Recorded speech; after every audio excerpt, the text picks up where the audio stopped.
Halo, bertemu lagi bersama saya. Dan pada kesempatan ini saya akan mengidentifikasi komponen dari EMS Engine Management System pada sepeda motor Yamaha Mio GT tahun 2017. Oke, simak videonya dengan baik dan cermati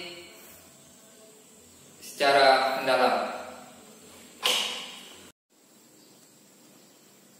Ada 3 bagian utama EMS Engine Management System yang diterapkan pada sepeda motor pada Yamaha Mio GT ini. Yang pertama itu ada sensor, kemudian yang kedua ada kontrol, kemudian yang ketiga ada aktuator. Yang mana bagian-bagian atau komponen-komponen dari sensor, kontrol, aktuator akan saya jelaskan berikut ini. Baik, kita mulai bagian sensor yang pertama. Itu adalah MAQS, ini komponennya. MAQS ini adalah singkatan dari Modulate Air Quality Sensor, ya. Jadi di sini terpasang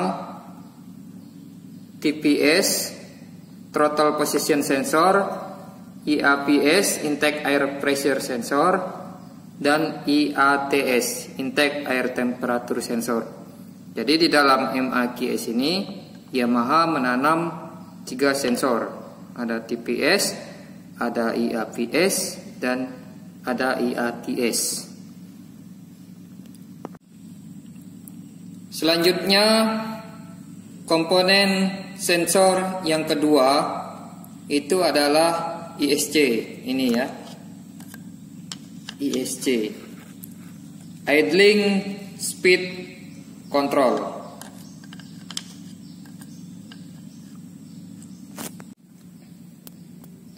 Selanjutnya sensor yang ketiga itu adalah sensor O2 atau sensor oksigen.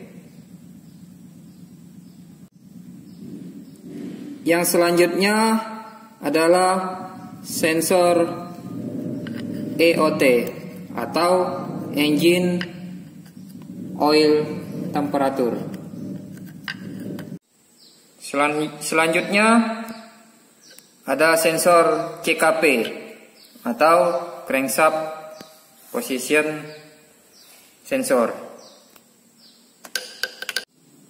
Setelah kita mengetahui komponen-komponen dari sensor, sekarang kita lihat komponen dari kontrol. Komponen dari kontrol itu ada ECU namanya, atau Engine Control Unit. Jadi komponen kontrol ada satu itu bernama ECU. Selanjutnya komponen dari aktuator. Yang pertama itu adalah injektor, ya. Ini injektor namanya. Injektor. Kemudian komponen dari aktuator yang kedua adalah fuel pump. Fuel pump terpasang di tangki bahan bakar. Oke, tadi sudah saya jelaskan komponen dari EMS pada sepeda motor Yamaha Mio GT ini. Selanjutnya saya akan menjelaskan fungsi dari komponen tadi. Yang pertama ada MAQS atau singkatan dari Modulate Air Quality Sensor. Ini berfungsi untuk menganalisa jumlah udara yang masuk ke dalam intake manifold. Jadi udara yang masuk ke intake manifold di sini dianalisa oleh MAQS. Dan MAQS ini terpasang di throttle body. Di dalam MAQS ini juga ada 3 sensor. Yang pertama itu ada TPS atau Throttle Position Sensor, di mana Throttle Position Sensor ini membaca pergerakan dari throttle ya, yang digas atau dilakukan oleh si pengendara motornya. Ketika dia menggas, maka throttle position sensornya akan membaca bukaan dari throttle yang terpasang pada throttle body ini. Kemudian di dalam MAQS ini juga terpasang IAPS atau Intake Air Pressure Sensor. Fungsinya itu ketika udara masuk ke throttle body, jadi udara masuk melalui sini throttle body, lalu IAPS akan mendeteksi adanya perubahan tekanan. Kemudian perubahan tekanan dikirim ke ECU. Kemudian ECU akan tahu kapan saatnya menyemprotkan bahan bakar dan sebagai penentu seberapa banyak minyak yang akan disemprotkan oleh injektor. Kemudian ada IATS atau Intake Air Temperature System, juga terpasang di MAQS ini. Fungsinya ketika udara masuk ke throttle body, IATS akan membaca suhu udara tersebut, kemudian dikirim ke ECU datanya. Dengan demikian ECU akan menjadi tahu suhu udara yang masuk melalui throttle body ini.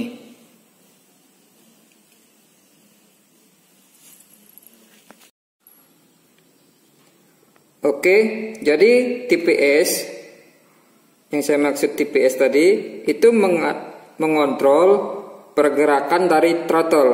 Coba digas. Nah, itu ya, kelihatan yang ini, yang kuning ini bergerak.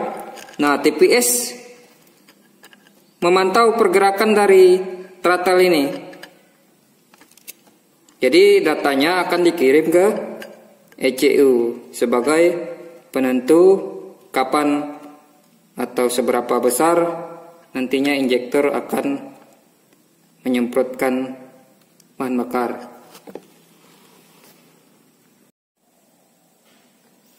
Selanjutnya ISC atau Idle Speed Control. Ini untuk mengatur putaran mesin supaya tetap stabil ya di angka yang ditentukan. Jadi ISC ini berfungsi untuk mengatur idle atau stasioner. Bagaimana cara kerjanya? Jadi ketika tidak digas atau pergerakan throttle itu tertutup rapat, jadi udara itu nantinya akan melalui selang ini, ya, pipa ini, melalui masuk di sini. Karena throttle tertutup rapat, dia akan udara itu melewati ISC, kemudian masuk ke ruang bakar. Jadi udara yang masuk ke pipa ini atau selang ini itu dibaca oleh ISC. Jadi ISC nantinya akan mengirim data ke ECU. Kemudian ECU akan memerintah injektor mengatur volume bahan bakar yang akan dicampur dengan udara di sini, sehingga stasioner tetap dalam kondisi ideal.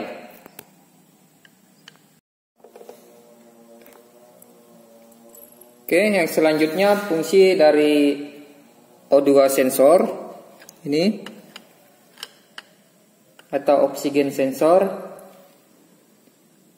Fungsinya untuk membaca kadar oksigen yang keluar dari gas hasil pembakaran.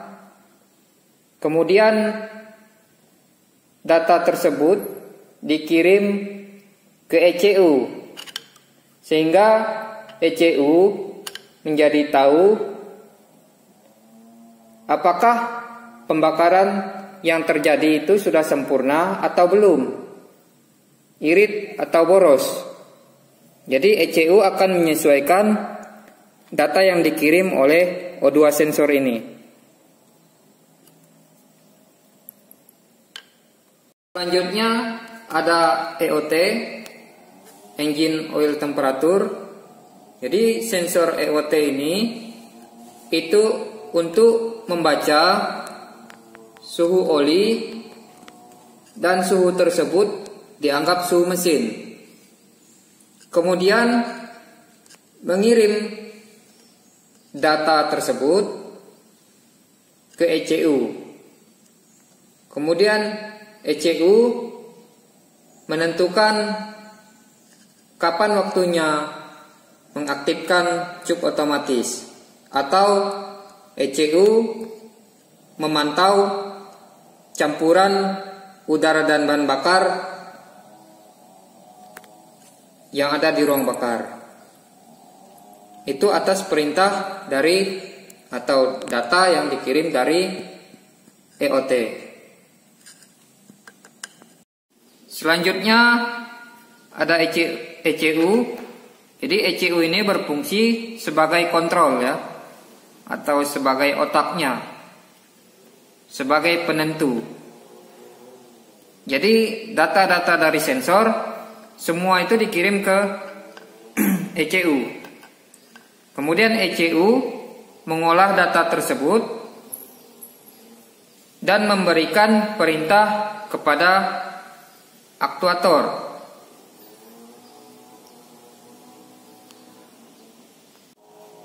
Selanjutnya ada injektor. Injektor ini berfungsi untuk menyemprotkan bahan bakar bertekanan sesuai dengan timing volume yang diperintah oleh ECU. Selanjutnya ada fuel pump.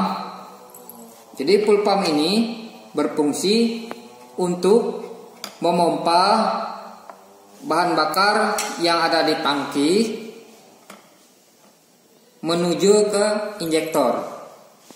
Jadi bahan bakar bertekanan dikirim ke injektor oleh fuel pump atas perintah ECU. Jadi pada saat awal start atau posisi kontak on, ECU akan memberi perintah fuel pump untuk memompa bahan bakar menuju injektor.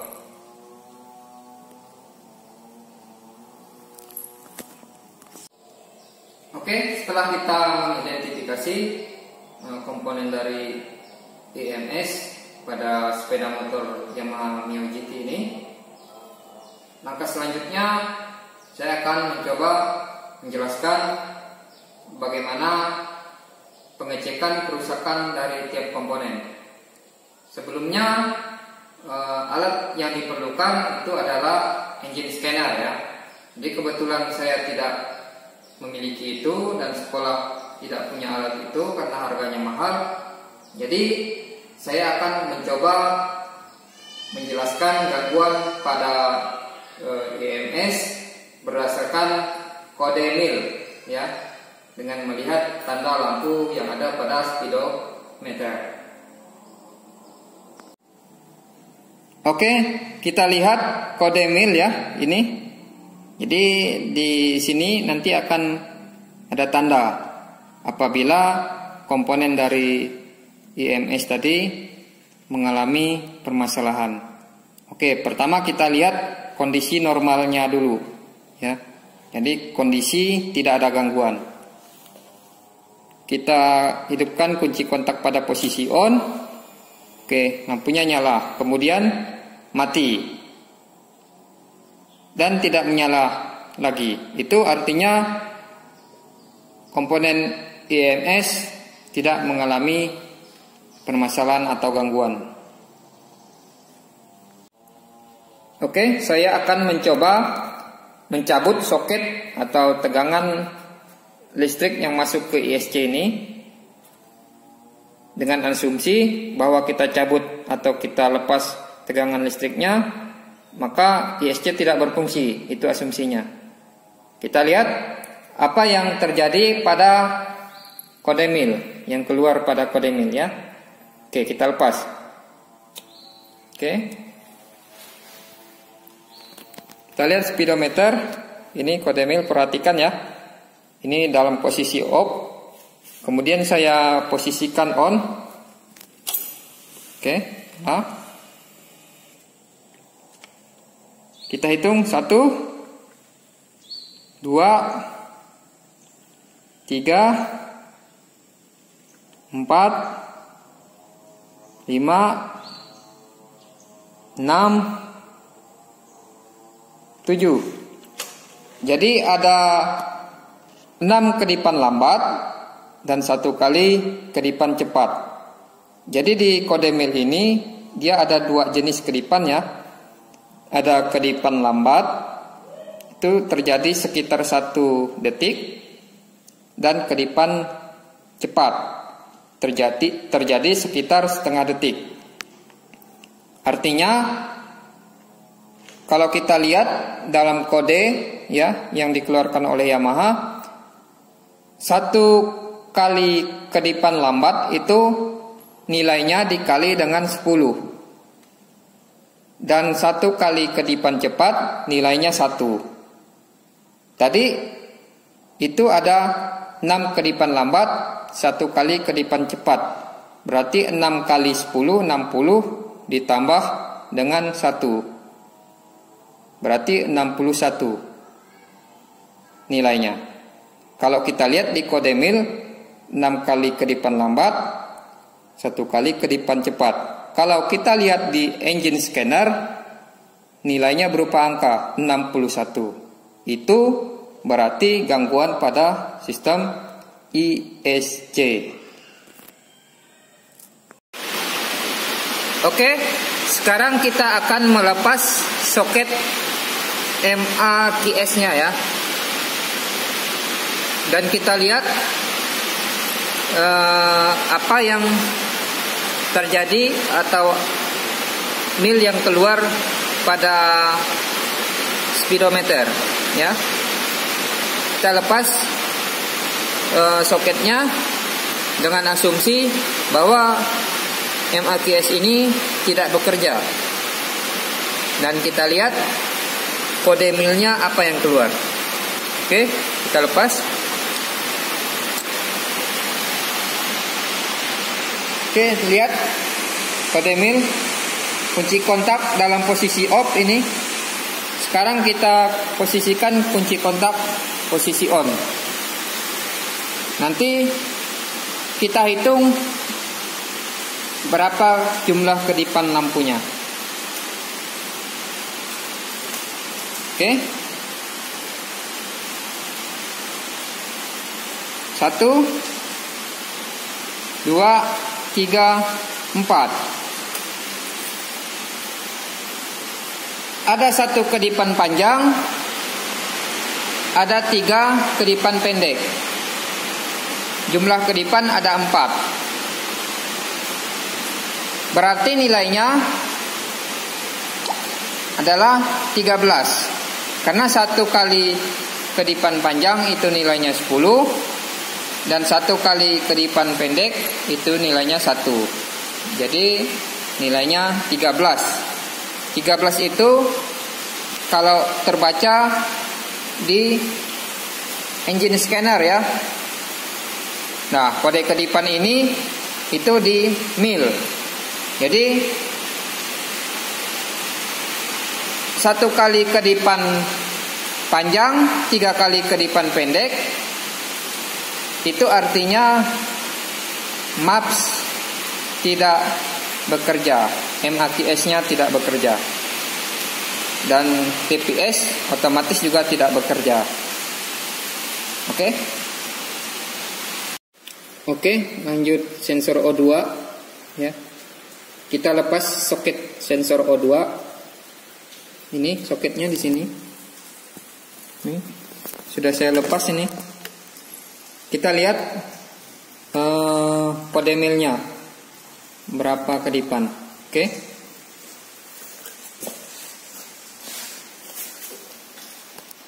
kunci kontak dalam posisi off. Sekarang kita on kan.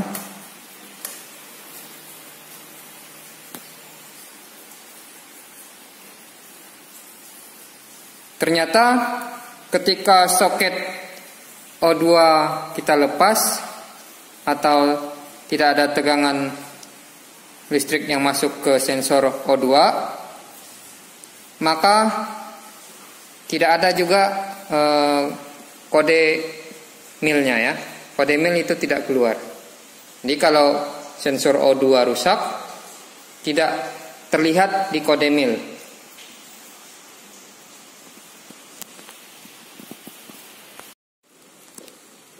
Selanjutnya IoT, engine oil temperature ini. Ini soketnya kita lepas, kemudian kita lihat kode milnya ya. Oke, kita lepas soketnya sudah.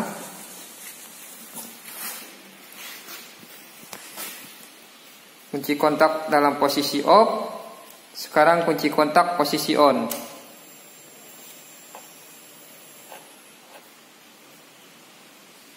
Satu, 2, 3, 4, 5, 6, 7, 8, 9, 10. Oke, kita ulang ya. Oke, kunci kontak off, kunci kontak on.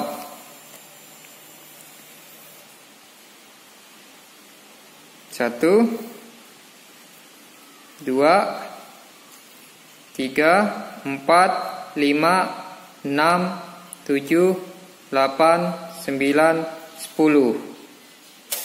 Oke, ada 10 kali kedipan. Ada 2 kedipan panjang dan 8 kedipan pendek. Artinya 2 kali kedipan panjang 20, 8 kali kedipan pendek itu 8, berarti 28. Berarti kalau 2 kali kedipan panjang, 8 kali kedipan pendek itu gangguan pada IoT atau engine oil temperature. Oke, sekarang kita cabut tegangan yang masuk ke injektor ya. Kita lihat apa kode milnya. Oke, kita cabut. Oke, sudah. Lihat speedo, kunci kontak posisi off. Sekarang kunci kontak on.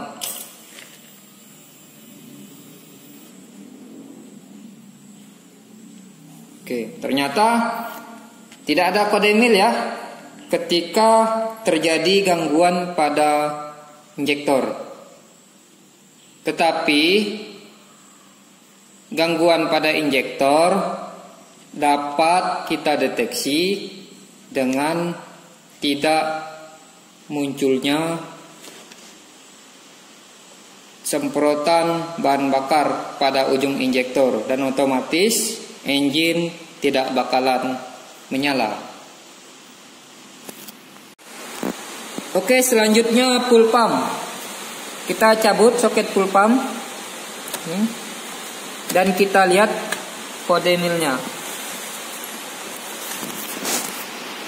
Kunci kontak off. Sekarang kunci kontak on.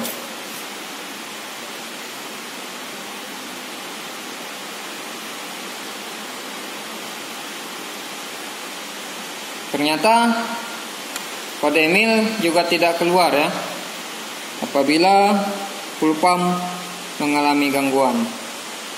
Tetapi gangguan pada full pump itu bisa kita deteksi dengan melihat